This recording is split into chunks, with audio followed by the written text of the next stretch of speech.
আউযু বিল্লাহি মিনাশ শাইতানির রাজিম। বিসমিল্লাহির রহমানির রহিম। প্রিয় মোহাম্মদপুরবাসী, আমরা আজকে ইতিহাসের সন্ধিক্ষণে দাঁড়িয়ে আছি।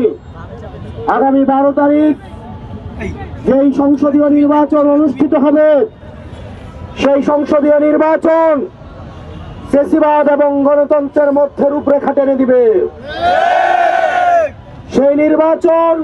সেই নির্বাচনী ফলাফল আমাদের আধিপত্যবাদ থেকে মুক্ত হওয়ার রূপরেখা টেনে দিবে। আমাদের বিগত 3টা নির্বাচনে আমরা দেখেছি দিনের ভোট রাতে হতে, আমরা দেখেছি মরা মানুষ এসে ভোট দিয়ে যেতে, আমরা দেখেছি ডিসিএসপিদেরকে সাক্ষী রেখে এসআই কনস্টেবলরা ভোট দিয়ে দিতে। নির্বাচনের আর 5 দিন বাকি রয়েছে।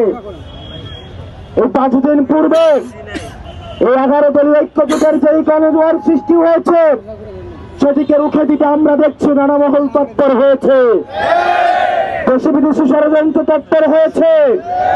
প্রশাসনের ভাইয়েরা এসে আমাদের নিরুপায় প্রকাশ করে ওনাদেরকে চাপ প্রয়োগ করা হচ্ছে।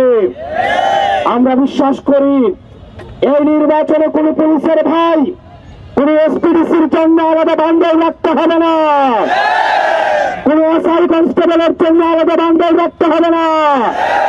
আল্লাহর কসম, এই অবৈধ টাকা যদি আপনারা ছুঁয়ে দেখেন, তাহলে আপনাদের উপরে গজব পড়বে।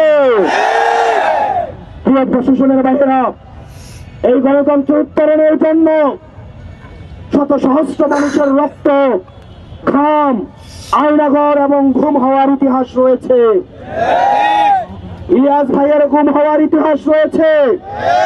আমাদের শাপলা চত্বর থেকে, পিলখানা হত্যাকাণ্ড থেকে সর্বশেষ হাদি ভাইয়ের হত্যাকাণ্ড পর্যন্ত শত সহস্র মানুষের রক্ত দিয়ে এই নির্বাচন আমরা পেয়েছি। প্রিয় প্রশাসনের ভাইয়েরা, আপনাদের বাসায় সন্তান রয়েছে, আপনাদের মা বাবা রয়েছে, আপনাদের কাছে করজোড় হাত জোর করে, আপনাদের কাছে হাত জোর করে জানান, এই নির্বাচন, এই প্রশাসনের প্রতি যে আস্থাহীনতা তৈরি হয়েছে গত 17 বছর ধরে, এই নির্বাচন হবে আপনাদের আস্থা ফিরিয়ে আনার নির্বাচন।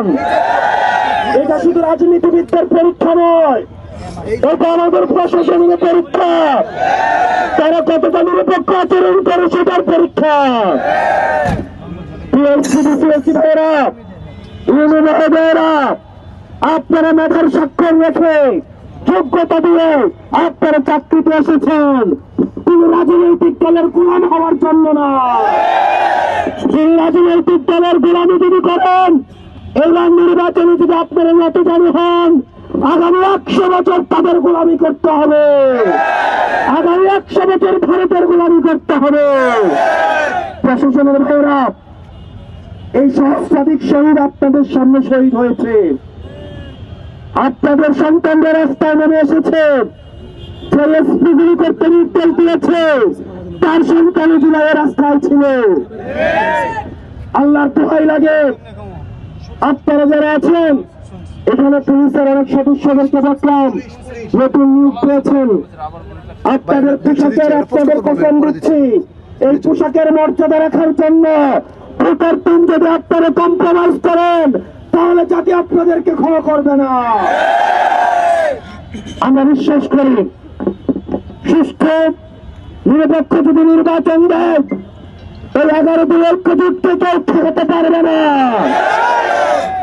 এবং মোহাম্মদপুরবাসী, আপনাদের সিদ্ধান্ত নিতে হবে, এই নির্বাচনে আপনারা কাকে ভোট দিবেন। আপনারা কি সাইকুমকে ভোট দিবেন না আসসালামু আলাইকুমকে ভোট দিবেন? এটা আপনাদের সিদ্ধান্ত, এটা আপনাদের সিদ্ধান্ত, এটা আপনাদের সিদ্ধান্ত। আল্লামা মামুনুল হক সাহেব গত 17 বছর ধরে উনি কোনো ছোটখাটো খেলোয়াড় ছিলেন না, হাসিনার সাথে উনি টক্কর দিয়ে চলেছেন। আপনাদের আবার হচ্ছে ওনাকে ভোট দিয়ে সংসদে পাঠিয়ে আমাদের সুন্দর, আমাদের সমৃদ্ধ একটা গণতান্ত্রিক বাংলাদেশের পথে আপনারা ওনার হাতটা শক্তিশালী করবেন ইনশাআল্লাহ।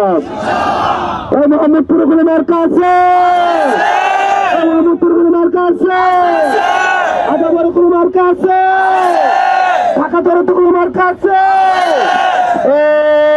সেই মার্কা হাতের তালে মুখে বলে দূর হলো না আরো দূরে তারা দিতে ভাব উঠেছে উঠেছে তারা দিতে উঠবে তারা সংসদে সরকারে এবার যাবে মা বলে বাবা বলে মামার বুকে মায়ের বুকে ফুটেছে ভাব উঠেছে তারা দিতে উঠবে তারা এবার যাবে সংসদে তোমার আমার সংসদে সংস্কারে ইনকিলাব ইনকিলাব জিন্দাবাদ জিন্দাবাদ